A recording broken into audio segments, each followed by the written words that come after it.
এই চল সবাই কালকে পিকনিক করতে যাই। পাশের বনে যাব পিকনিক করতে। হ্যাঁ, তুই ঠিকই বলেছিস। এখন সবাই পিকনিক করতে যাচ্ছে।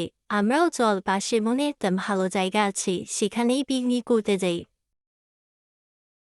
মা, আমরা কালকে 4 বন্ধু মিলে পিকনিক করতে যাব। তুমি কি কি লাগে আমাকে সাজিয়ে দিবে, আমরা কালকে যাব। চল, আমি আমার ব্যাগের মধ্যে সব কিছু নিয়ে নিয়েছি। খাবার দাবার থেকে শুরু করে বসার আসনও নিয়ে নিয়েছি। এখন শুধু পিকনিক স্পটে গেলেই হলো। বাহ, জায়গাটা বেশ ভালোই আছে। চল আমরা খাওয়া দাওয়া শুরু করি। আমার এলাকাতে এসে আমাকে ছেড়েই খাওয়া দাওয়া করবি? দাঁড়া, তোদের দেখাচ্ছি মজা। আশেপাশে কে যেন একটা কথা বলল মনে হচ্ছে। জায়গাটাও বেশ থমথমে হয়ে গেল কেন জানি। ওই দেখ উপরে কি ওটা! সর্বনাশ! এটা তো মানুষ না রে, এটা একটা পেতনি। সর্বনাশ!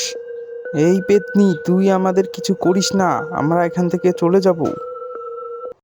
চলে তো যাবি, তবে লাশ হয়ে চলে যাবি এখান থেকে। তোদের 4 জনের একজনও বাঁচবি না। এক এক করে ধরে খেয়ে ফেলবো। দাঁড়া দাঁড়া। পালাও রে পালাও রে, যত জোরে সম্ভব দৌড়ে পালাও, না হলে বাঁচবো না। ধরতে পারলে আমাদের ছাড়বে না, পালাও।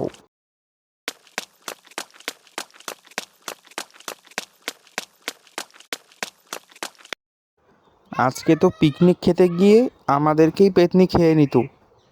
আর যাব না ওই বনেই। পিকনিক করতে বা এমনি যে কোনো কাজে যাব না। বন্ধুরা, তোমরা যদি এমন গল্প আরও পেতে চাও তাহলে আমাদের চ্যানেলটি সাবস্ক্রাইব করো।